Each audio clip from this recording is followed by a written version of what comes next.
tardes a todos y a todas. Mentiría si digo que estoy emocionado, porque estoy emocionado. Lo veo a Mario acá adelante y me emociona. Yo le debo, la verdad, yo no vengo del derecho. Mi familia no viene del derecho. En ese sentido, le debo la posibilidad de estar sentado acá, compartiendo este panel con tan distinguidos colegas y amigos. Todos los amigos profesionales están presentes acá. Con la gran mayoría fuimos compañeros del posgrado de Agustín. Con la gran mayoría seguimos trabajando temas académicos, profesionales, y con la gran mayoría nos seguimos juntando cada tanto para disfrutar alguna cena y charlar de otras cosas, porque el derecho tampoco es todo. Me parece que es una excusa para juntarnos hoy acá, disfrutarnos y pensar que podemos cambiar la realidad, porque tampoco es un fin en sí mismo. Pero le decía, yo le debo profesionalmente y académicamente muchas cosas a mucha gente. Uno, Mario, con el cual yo fui alumno en contratos, al igual que Cintia, disfrutamos esa materia. Mario me abrió el camino a la cátedra de Gordillo, me hizo conocer a Gordillo, a quien yo leía, pero no conocía, porque había estudiado de Mayral, había estudiado de Casaña, había leído otros autores, no había cursado elementos con él, pero cursé contratos y me enamoré de la materia. Después hay otra persona que no sé si está presente, que es Martín Cormick, que fue la primera persona que confió en mí para darme un trabajo en la administración pública como contratado, cuando no me conocía y lo único que tenía era mi pergamino de ser compañero de posgrado o haberme conocido en alguna materia de grado en la facultad.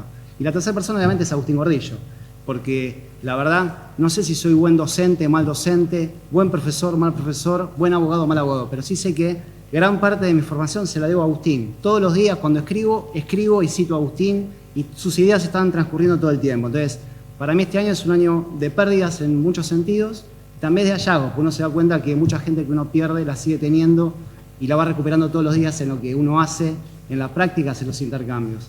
Y en este mismo salón, y después sí voy a arrancar con las charlas, perdón que me haya tomado estos minutos iniciales, presentamos un libro, no sé si te acordás, Mario, La deconstrucción del derecho administrativo, con Nicolás Bonina, allá lejos en el tiempo, en el 2009. Agustín estuvo en esa presentación y estaba mi papá presente. Y, se lo comenté a Mónica y a Mario. Cuando terminó la charla, Agustín solo fue, no es que fue, se presentó a mis papás y le dijo a mi mamá, usted tiene que estar orgulloso de su hijo. Entonces, para mí es importante porque...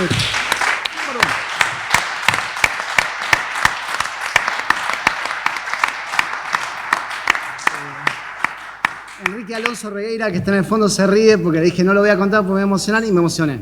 Falleció mi mamá este año, pero me queda ese recuerdo, un recuerdo lindo y en un momento lindo como este. Entonces, lo primero que quiero hablar es que no voy a hablar mucho de poder de policía.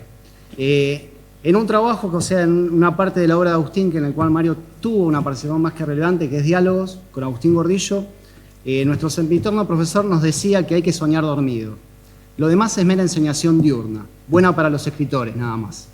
Toda lectura de una sentencia, todo análisis jurídico de un caso en derecho, nos invita a recordar y reflexionar sobre la máxima que supo acuñar Agustín Gordillo, y confirmamos todos los días como operadores jurídicos.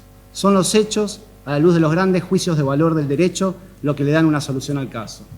Recordar es algo, mejor dicho, es tener algo o alguien en la mente o en consideración. Y el recuerdo, entre otras tantas definiciones que tiene el Diccionario de la Real Academia Española de la Lengua, es lo que regala el testimonio de un buen afecto. En el presente, un afecto frente a Agustín. Una reflexión es una advertencia, es un consejo, con que alguien intenta persuadir o convencer a otra persona, más no sea en el ejercicio, si se quiere, del aún denominado poder de policía en la regulación y fiscalización en cabeza del Estado, que en lo que se refiere, por lo menos al título de mi ponencia. Confusión y tergiversación dogmática, para nada casual, sino funcional, como explicaron hace en unos paneles anteriores, a distintos modelos de Estado, sea en nombre de la libertad o de la igualdad, bajo un prisma común, la arbitrariedad. Quien no entiende los hechos del caso, nada va a entender del derecho en el caso. Determinar cuáles son los hechos del caso, decía Agustín, no es en absoluto una tarea sencilla, sino por el contrario, es altamente desafiante a nuestra capacidad de percepción, imaginación y creación. Si en todas las ciencias, también señalaba el autor, es importante conocer las bases sobre las que descansan y la metodología que emplean para lograr una comprensión más acabada de la disciplina, ello es particularmente necesario en el caso del derecho administrativo, por su complejidad y la falta de cohesión y de sistematización que se advierte en él. He aquí nuestro renovado reconocimiento a quien nos diera la posibilidad de tener un día en la academia, de publicar y pensar crítica y responsablemente el derecho, en un marco de libertad, y cuestionar las instituciones que componen el derecho administrativo y sus bases intrínsecamente ligadas a la realidad política, económica, social y cultural de cualquier Estado. Libertad en pensar y cuestionar constructivamente la realidad, en clave de un mejor derecho y, por tanto, de un mejor Estado, más democrático, más transparente y más cercano a la sociedad. Y para ello basta tener al menos una idea y recuperar el espacio lúdico en la enseñanza y en el ejercicio de la abogacía, construir sobre sueños, las utopías de un mundo feliz, donde cada cual haga lo que le corresponda según la cuota de responsabilidad que la lotería social o el destino nos haya atribuido. El objetivo del pensamiento lateral, señalaba de Bono, no es elaborar ideas correctas, sino un gran número de ideas, y luego examinar estas a los efectos de su valoración. Gordillo contribuyó justamente en la elaboración de gran cantidad de ideas y críticas, cuyos efectos se expanden al presente, en la teoría y en la práctica del derecho administrativo y del derecho todo. Sus ideas laterales, generosamente compartidas en el lenguaje claro, sin ambajes ni giros gramaticales abusivos, nos marcaron la senda del derecho público durante más de 60 años.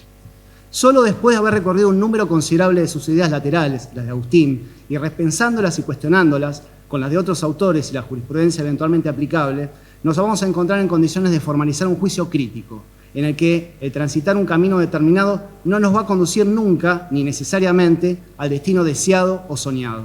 Destino incierto en el que no podemos soslayar la realidad en la que soñamos, esa realización social que parece no llegar nunca, pese al carácter instrumental del derecho.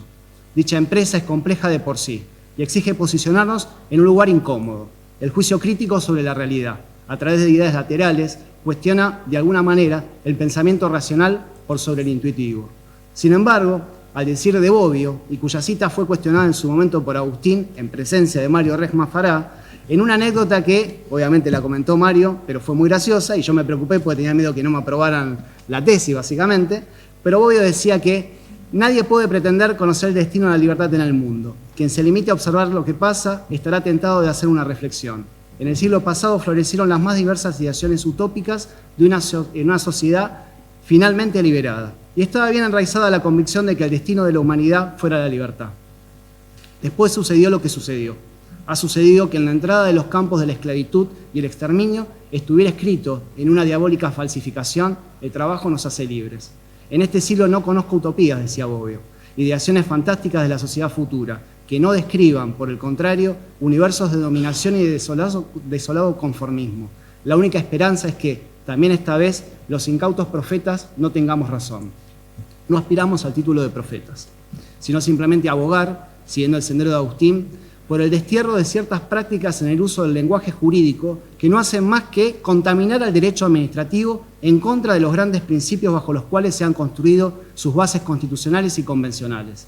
Esto así, ante la función de concretización que posee el derecho administrativo y que lo define como una rama autónoma del derecho, sin postular ni dogmatizar exorbitancia alguna respecto al derecho privado.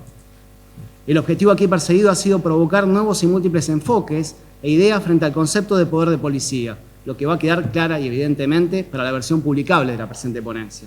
A modo de excusa, sirve también para reflexionar, y esa reflexión de alguna manera deviene inexcusable en cuanto a la profusa y extensa obra de Agustín, en cuanto a la compañía y el apoyo necesarios que nos ha generado. No queremos y evitamos incurrir en el error científico de pretender inducir para futuros casos reglas generales de anteriores casos particulares.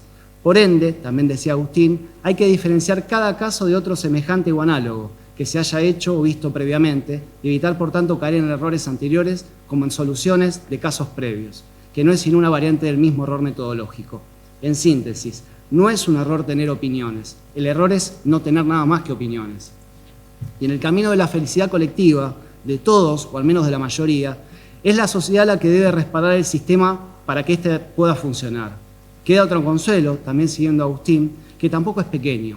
Todos los costos que asume el gobierno frente a la sociedad y a la justicia son deudas que adquiere y tendrá inevitablemente que pagar en otros asuntos públicos. Su crédito no es inagotable. Además de que los casos en los que la sociedad pone límites al gobierno, existen los casos en que los individuos también lo hacen.